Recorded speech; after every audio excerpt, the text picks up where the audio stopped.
Hello' everyone, আজি এটা বিশেষ দিন, সেইকাৰণে ভাবিলোঁ আজি বিশেষ এটা ভিডিঅ' মই আপলোড কৰোঁ। এইটো যে ক্লিপ দেখিছে আপোনালোকে, এইটো ক্লিপ হৈছে 2020 চনৰ ডিচেম্বৰ মাহৰ। আৰু এই ক্লিপটোতে মানে দেখি আছে আপোনালোকে মোক হাজবেণ্ডে বিয়াৰ কাৰণে প্ৰপ'জেল দিছিলে। আৰু আমাৰ বহুত দীঘলীয়া এটা লাভ ষ্টৰী আছে, তিতা মিঠা। সেইটো বাৰু কেতিয়াবা মন গ'লে আপোনালোকৰ লগত শ্বেয়াৰ কৰিম। আচলতে বহুত বেছি দীঘলীয়া, সেইটো কাৰণে নাই কৰা। তাৰপিছত আমাৰ নতুনকৈ ষ্টাৰ্ট হৈছে 2020 চনত। তো তেতিয়া মোক হাজবেণ্ডে প্ৰপ'জ কৰিছিলে ডিচেম্বৰ মাহত হা। তাৰপিছত এয়া আমাৰ এংগেজমেণ্ট হৈছিলে 2021 চনৰ জানুৱাৰী মাহত। আৰু এইফালে এংগেজমেণ্টৰ ক্লিপটো অকণমানকৈ দি দিছোঁ। তেতিয়া মই ব্লগিঙো কৰা নাছিলোঁ আৰু বৰ বেছি ভিডিঅ'ৰ বিষয়ে নাজানিছিলোঁ, সেইকাৰণে অলপ চলপ কোনোবাই ক্লিপ লৈ থৈছিলে, সেইখিনিকে মই কালেক্ট কৰি ৰাখিছিলোঁ। তাৰপিছত আহি গ'ল আমাৰ বিয়া। এয়া হৈ গ'ল মোৰ বেচেলৰ পাৰ্টি। নাজানো ছোৱালীটো কি বুলি কয়, কিন্তু বেচেলৰ পাৰ্টি বুলিয়ে জানো। যোনদিনাখন গোটেই লগৰখিনি আহিছিলে আৰু আমি মিলি কেক কাটিং কৰিছিলোঁ আৰু ধুনীয়াকৈ খানা এটাও খাইছিলোঁ। তাৰপিছত আহি গ'ল মোৰ হালধি চেৰেমনি। আৰু এয়া হালধি দিনাখন আমি এনেকৈ ৰেডি হৈছিলোঁ। তাৰো অকণমানকৈ এটা ক্লিপ বোলো আপোনালোকৰ আগত দেখাওঁ। হালধিও মোৰ ফেব্ৰুৱাৰী 14ত হালধি হৈছিলে। তাৰ একেদিনাখনে আছিলে মেহেন্দি। তো এয়া গধূলি সময়ত মেহেন্দি, আৰু সেইদিনাখনো আমি লগৰখিনিৰ লগত খুব ফূৰ্তি কৰিলোঁ। যিহেতুকে এটা বান্ধোনত বান্ধিবলৈ গৈ আছিলোঁ, বান্ধ খাবলৈ গৈ আছিলোঁ। তো হয় বিয়া হোৱাৰ পিছৰ পৰা এইখিনি ফূৰ্তি, এইখিনি হাঁহি ফূৰ্তি কৰিবলৈ নোপোৱা হ'লোঁ লগৰখিনিৰ লগত। আচলতে ইমানকৈ লগো নাপাওঁ, আৰু সাংসাৰিক জীৱনত মানুহ সাংঘাতিককৈ ব্যস্ত হৈ পৰে, সেইটো বিয়া হোৱাৰ পিছতহে বুজি পাইছোঁ। তো এতিয়া এইবোৰ চালে ভাল লাগে যে তেতিয়া একো গমেই পোৱা নাছিলোঁ যে বিয়াৰ পিছত লাইফটো এনেকেই চেঞ্জ হৈ যায়। আৰু কোনো সুখ দুখ বুলি নহয়, লাইফটো চেঞ্জ মানুহৰ হয়ে। মানে নিজৰ ঘৰ এখন লৈ বিজি হৈ যোৱা যায়। নিজে যোনখন ঘৰলৈ বিয়া হৈছে সেইখন ঘৰলৈ বহুত বেছি বিজি হৈ যোৱা যায়।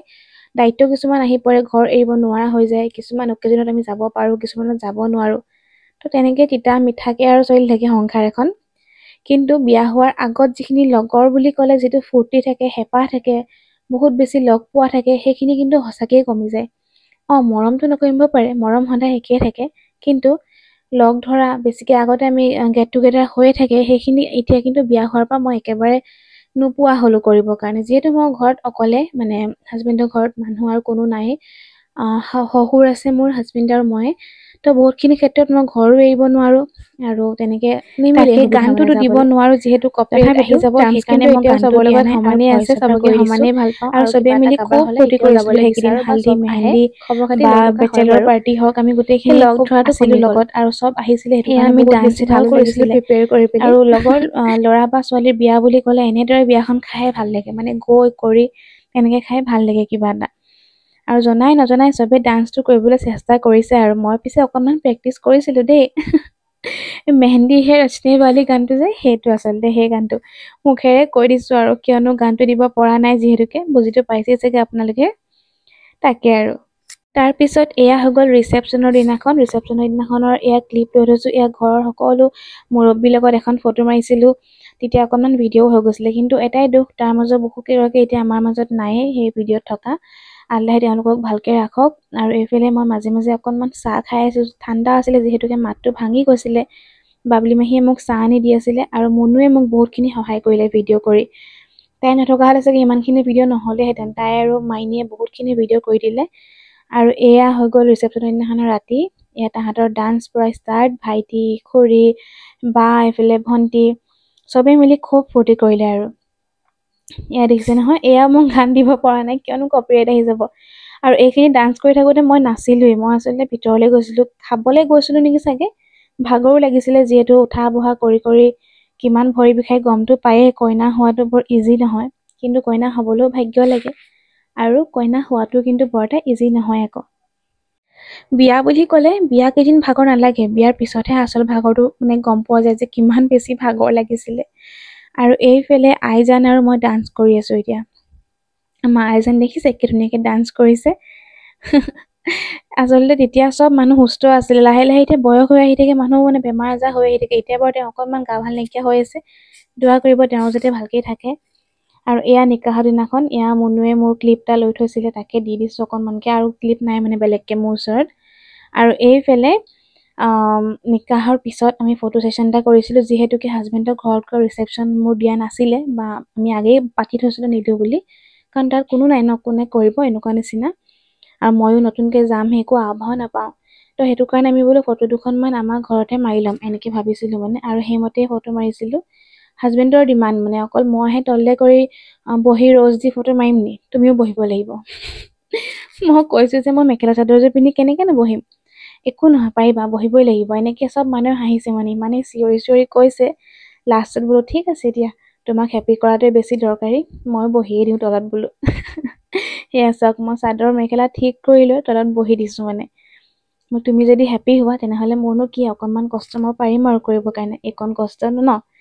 তো এয়া আছিলে আমাৰ এটা স্পেচিয়েল ফটোশ্বুট। আমাৰ ঘৰতে এইটো ফটোশ্বুট কৰা হৈছিলে। মই লং ভ্লগ দি থোৱা আছে ইউটিউবত, এইটো মানে আগৰ ক্লিপ অলপ অলপ মোৰ ফোনত লৈ থোৱা আছিলে, সেইখিনিকে নতুনকৈ বনাই দিছোঁ দেই। আৰু এয়া মই ঘৰ উঠিবলৈ আহোঁতে কৰা ভিডিঅ'। নিজৰ ঘৰখনত নতুন কইনা হৈ আহি এনেকৈ আলহীৰ নিচিনাকৈ বহি চাহ প্ৰথমবাৰ খাইছোঁ। ইমান যে অকৰাকৈ লাগিছিলে নহয়, সদায় মই আলহীক চাহ খুৱাওঁ, আৰু আজি মই আলহীৰ নিচিনাকৈ চাহ খাইছোঁ। তাৰপিছত এয়া মাহী ঘৰলৈ গৈছিলোঁ প্ৰথমবাৰ। তো মাহী ঘৰলৈ যাওঁতে তাত কেক কাটিং কৰিছিলে। তো সেইবোৰ মানে এনেকৈ সদায় গৈ থাকোঁ, কিন্তু বিয়াৰ পিছত যোৱাটো এটা বেলেগ অনুভৱ মানে। আচৰিত ধৰণৰ লাগে মানে, মই আলহী খাবলৈ অহা নিচিনা লাগে, নিজৰ মানুহখিনি ঘৰতে যে আলহী খাবলৈ গৈছোঁ এনেকুৱা লাগে। বাট যি কি নহওক, লাইফৰ চব এক্সপিৰিয়েঞ্চে আমাৰ কাৰণে এটা এটা সুকীয়া এক্সপিৰিয়েঞ্চ। তো সেইটো কাৰণে খুব ভাল লাগে, চব মমেণ্টে আমি এনজয় কৰিব লাগে, ভাল হওক বা বেয়া হওক। আৰু বিয়াৰ পিছৰ টাইমখিনিতো ভালেই লাগি থাকে ন, একদম নতুন নতুন দৰা কইনা নতুন নতুনকৈ মানুহৰ ঘৰলৈ যোৱা, হেঁপাহ মৰম আদৰ সাদৰ সেইখিনিতো ক'বই নালাগে। নতুন এটা পৰিয়ালৰ লগত লগ হোৱা, নতুন মানুহ লগ পোৱা, তো সেইখিনি বহুত ভাল লাগিছিলে দেই। আৰু চবেই ধুনীয়াকৈ আঁকোৱালিও লৈছিলে বাৰু। বাকী তাৰপিছত আমি আকৌ গৈছিলোঁ চেৰিকাপাৰলৈ, আম্মা দদায়েকৰ ঘৰলৈ। তেতিয়াও অকণমান ক্লিপ মোৰ ওচৰত আছিলে। এয়া চাওক, তেওঁলোকৰ ঘৰতো প্ৰথম যাওঁতে অকণমান ক্লিপহে আছে, বেছিকৈ ভিডিঅ' লোৱা নহ'লে, যিহেতু মই আগতে ব্লগ দিলোঁৱেই। আৰু এটা সাংঘাতিক কথা, এয়া চাওক, আমি প্ৰথম আমাৰ যোনটো এনিভাৰ্চাৰী আমি শিৱৰাত্ৰিত পাতিছিলোঁ। আচলতে আমি শিৱৰাত্ৰিত দোকান দিছিলোঁ, তাতে আমি কেক কাটিং কৰিছিলোঁ। এয়া চাওক, আমাৰ দোকানখনৰ আগতে আমি কেক কাটিং কৰিছিলোঁ। তো সেইটো ক্লিপ থৈ দিয়া আছিলে, মই বোলো আজি স্পেচিয়েল ডেট, সেইটোও দি দিওঁ। তো এয়াই আছিলে আমাৰ বিয়া প্ৰপ'জেলৰ বা বিয়া 1 বছৰলৈকে ভিডিঅ' মোৰ ওচৰত আছিলে, মই দিলোঁ। আশা কৰোঁ আপোনালোকে চাই ভাল পালে, আৰু দোৱা কৰিব যাতে আমি এনেকেই সদায় হাঁহি ফূৰ্তিয়ে থাকোঁ। আৰু আজি আমাৰ বিয়া হোৱা 3টা বছৰ পাৰ হ'ল, আল্লাহৰ ৰহমত আৰু আপোনালোকৰ দোৱাত। আৰু সদায় আপোনালোকে এনেকৈ দোৱা কৰি যাব দেই। আজিলৈ আহিছোঁ, বাই বাই।